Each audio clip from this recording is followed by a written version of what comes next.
I was an optimist from the very beginning, in that I knew the rovers were well built, and that as long as we survived landing, that we had a very good chance of an extended mission.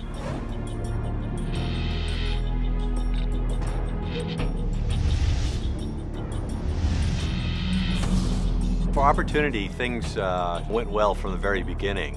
When we landed, right within a short distance of the rover was exposed bedrock, and when the scientists examined that bedrock in detail, they determined that it was laid down in water some 3.5 to 4 billion years ago. So this was the first evidence of ancient surface water on Mars.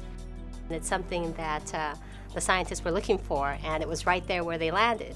So they couldn't have asked for a better spot. Well, I think the greatest accomplishment of Eagle Crater was they saw things that look like blueberries.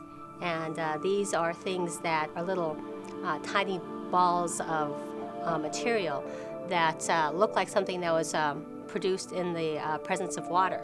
And so this was one of the first indications that there had been water on Mars in the past. And so I think that was one of the greatest accomplishments.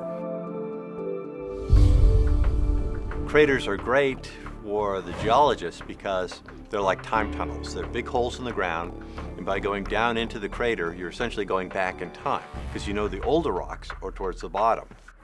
Opportunity is the crater exploring rover on this side of the planet. Endurance was exciting because this is the first big crater we had entered. That's something we never thought we would ever do with a rover because it was considered too dangerous. So we actually had to do some additional work here on Earth to verify that it was safe, not only to go down into the crater, but that we could get back out again. At times we've reached slopes about 30 degrees and slightly higher. It's actually hard for people to walk on 30-degree slopes. We had a lot of close calls where, you know, we'd be driving a particular location, we'd start sliding, and then we'd try to go back up and we'd slide. And there's a certain point where if you keep on sliding, you know, you may never get out. It was a little nerve-wracking, but they determined it was worth going in there because scientifically it was so interesting. Our big crater was Victoria. It's a half-mile diameter crater that took us about 2 years to reach. And it was exciting because we've never been to a crater quite that large. And we had to find, at first, a safe place to go into this crater. Well, for us, actually, it was a little scary, to be perfectly honest. Imagine going to the edge of the Grand Canyon and looking over, and then here you are, you're commanding a rover to go to the very edge. And as a mission manager, you're responsible for the health and safety of this rover. And so the scientists say, go closer, because we want to see what's at the very edge. You have to be very careful about getting as close to the edge as you can, but not falling over.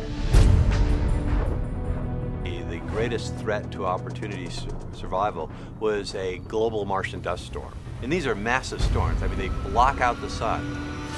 It was quite a surprise because, you know, we hadn't seen anything of that magnitude before.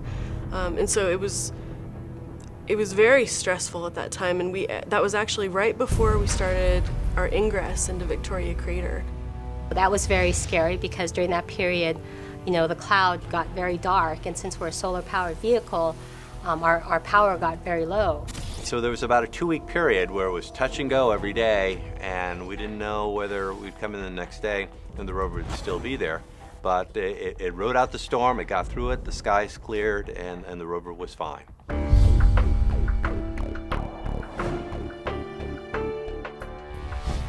Opportunity will be leaving Victoria Crater and heading to an even larger crater. This is called Endeavour, and it's 20 kilometers in diameter, so it's about 12 miles in size. And it's about 20 kilometers away, so you know, another 12 miles in distance. So it's actually further away than all the driving that Opportunity has done in the past 5 years. So it's a very distant objective. It's a very ambitious objective. But scientifically, that's the direction to head. Even if we don't reach this new, larger, giant crater, the science that we can do along the way will add to the Martian history books. It'll extend our historical understanding of the geology on Mars.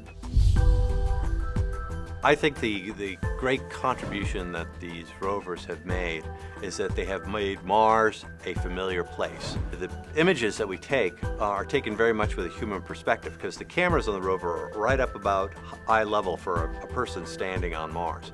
And so you get the perspective as if you were there yourself, looking over these great vistas.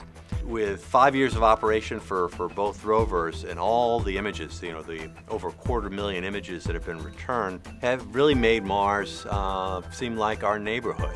It's no longer a foreign or alien or distant world. It's now a familiar place that has Earth-like characteristics.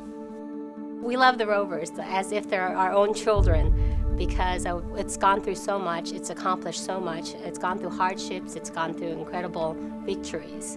And so, we love the rovers, we care about them, we worry about them, we're excited when it makes new discoveries. They're amazing vehicles.